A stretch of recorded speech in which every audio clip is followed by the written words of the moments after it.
মধুপর্ণা ঠাকুরের বাড়িতেও গেছি। তো আমি বুঝতে পারছি না মিডিয়ার সামনে মিথ্যে কথাটা বলা, মিথ্যে কথা কেন বলো?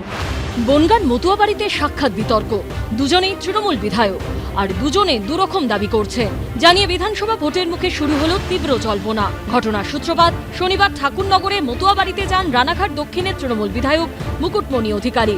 সেই সময় প্রশ্ন করা হলে জানান নতুন গাড়ির পুজো দিতে এসেছিলেন, দেখা করেছেন বাগদার তৃণমূল বিধায়ক মধুপর্ণা ঠাকুরের সঙ্গে। আমরা এখানে গাড়ি কিনেছি, নতুন গাড়ির পুজো দিতে এসেছি। মধুপর্ণা ঠাকুরের বাড়িতেও গেছি, জেঠু জেঠিমার সঙ্গেও দেখা করেছি, ঠাকুর বাড়িতে যারা আছে সবার সাথে দেখা করেছি। কিন্তু বিতর্ক দানা বাঁধে বাগদার তৃণমূল বিধায়ক ও মমতা ঠাকুরের মেয়ে মধুপর্ণা ঠাকুরের দাবি ঘিরে। আমাদের সাথে উনি দেখা করতে আসেনি। তো আমি বুঝতে পারছি না মিডিয়ার সামনে মিথ্যে কথাটা বলা, মিথ্যে কথা কেন বলো? সূত্রের দাবি শনিবার সন্ধ্যে ঠাকুরনগরের মতুয়া বাড়িতে গিয়ে বিজেপি সাংসদ ও কেন্দ্রীয় জাহাজ প্রতিমন্ত্রী শান্তনু ঠাকুরের সঙ্গে বৈঠক করেন মুকুটমণি অধিকারী। 2021-এর বিধানসভা নির্বাচনে রানাঘাট দক্ষিণ আসনে বিজেপির প্রতীকে জয়ী হন মুকুটমণি অধিকারী। তবে গত লোকসভা ভোটের ঠিক আগে 2024 সালের 7ই মার্চ তৃণমূলে যোগ দেন মুকুটমণি অধিকারী। এরপর তৃণমূলের টিকিটে রানাঘাট লোকসভা আসন থেকে ভোটে দাঁড়ান তিনি, কিন্তু বিজেপি প্রার্থী জগন্নাথ সরকারের কাছে পরাজিত হন মুকুটমণি। এরপর 2024-এ বিধানসভা উপনির্বাচনে রানাঘাট দক্ষিণ থেকে তৃণমূলের টিকিটে জয়ী হন মুকুটমণি অধিকারী। সামনে আরও একটা বিধানসভা নির্বাচন, তার আগে মতুয়া বাড়িতে এসে শান্তনু ঠাকুরের সঙ্গে দেখা করা নিয়ে জল্পনা তুঙ্গে উঠেছে। ও মেইনলি গাড়ি পুজো দিতে এসেছিল এখানে, তো সে পুজো দিতে এসছে, তো এসছে আমার সঙ্গে সৌজন্য সাক্ষাৎ আর কি করলো, কথাবার্তা হলো, এমনি এমনি কিছুই না। দলে ফেরা নিয়ে ওই সব নিয়ে আলোচনা হয়নি। দলে ফিরতে পারে সেটা তো ও বলতে পারবে ভালো। আজকে বৈঠকে ওই সব কথা হয়নি।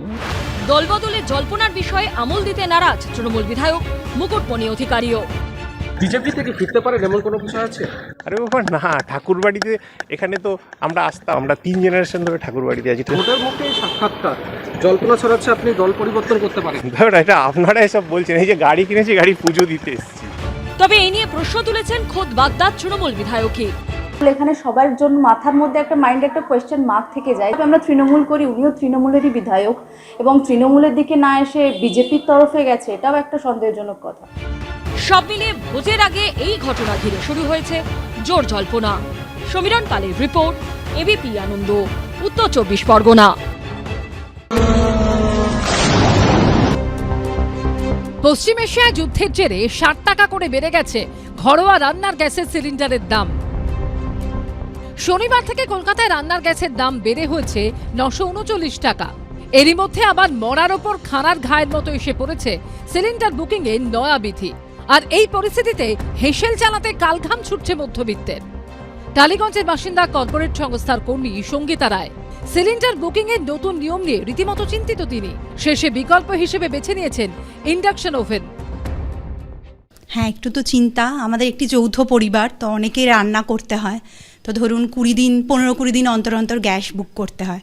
তো এখন যে নতুন রুল শুনছি যে 25 দিনের আগে বুক করতে পারবো না, যদিও 2টো সিলিন্ডার আছে বাড়িতে, কিন্তু তবুও যদি শেষ হয়ে যায় তখন কি করে ম্যানেজ করব। তো যার জন্য এই তো দেখুন ইন্ডাকশানটা আজকে নামালাম, আবার এতেই রান্না শুরু করছি। রাজ্যের এলপিজি ডিস্ট্রিবিউটাররা দাবি করছেন তাদের কাছে পেট্রোলিয়াম মন্ত্রকের নির্দেশিকা এসেছে, যেখানে বলা হয়েছে একটি সিলিন্ডারের ডেলিভারির দিন থেকে 25 দিন পর্যন্ত নতুন করে কোনো বুকিং নেওয়া যাবে না। আর এতেই বিপাকে পড়েছেন এলপিজি গ্রাহকরা। টালিগঞ্জের বাসিন্দা মৌসুমী বন্দ্যোপাধ্যায়। তার আশঙ্কা, যে পরিস্থিতি তৈরি হয়েছে তাতে এরপর চাহিদা অনুযায়ী যোগান থাকবে তো। প্রথম কথা, সকালে উঠেই যে চাটা খাবো তার জন্য আমার গ্যাসের দরকার হবে। সেক্ষেত্রে এই যে গ্যাসটা বলছে প্রথমে 21 দিন বললো, তারপর 25 দিন, তারপর বলছে এরপর হয়তো কোন দিন শুনবো 30 দিন, কোন দিন শুনবো 35 দিন, এরকম হয়তো বাড়তেও পারে এবং গ্যাসের দামও বাড়তে পারে।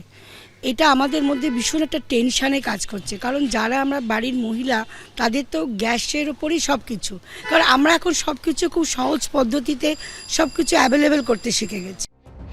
যুদ্ধের 7 দিনের মাথায় দেশে এক ধাক্কায় বেড়েছে রান্নার গ্যাস এবং বাণিজ্যিক গ্যাসের দাম। তার উপর এখন সিলিন্ডার সংকট হতে পারে এই আশঙ্কা করে অনেকেই আগে ভাগে বুকিং করতে শুরু করেছেন। প্যানিক বুকিং প্রচণ্ডভাবে হচ্ছে। যেরকম আমি আপনাকে ফর এক্সাম্পল বলি, আমাদের ইন্ডিয়ান অয়েলের কলকাতার যা আমাদের সিচুয়েশন, আমাদের রেগুলার 1 লাখ বুকিং হতো ডেইলি, সেখানে গত 2 দিনের হচ্ছে, পরশু দিন হয়েছে 1.5 লাখ বুকিং, গতকাল হয়েছে 1,90,000 বুকিং। এর মধ্যে অনেক রকম হার্ডেলস ছিল, আমাদের একটা সার্ভার ডাউন আছে, IVRS সার্ভার, যেটা ঠিকমতো কাজ করছে না। তা সত্ত্বেও এতগুলো বুকিং হয়েছে, তার মানে কাস্টমাররা প্যানিকড হয়ে যাচ্ছে। ডিস্ট্রিবিউটররা জানাচ্ছেন স্টক তাদের কাছে সীমিত। এই পরিস্থিতিতে এই বিপুল চাহিদা মেটাতে এরপর সরকার কি পদক্ষেপ নেয় সেটাই এখন দেখার। পার্থপ্রতিম ঘোষের রিপোর্ট, এবিপি আনন্দ। এবিপি আনন্দ, এগিয়ে থাকে, এগিয়ে রাখে।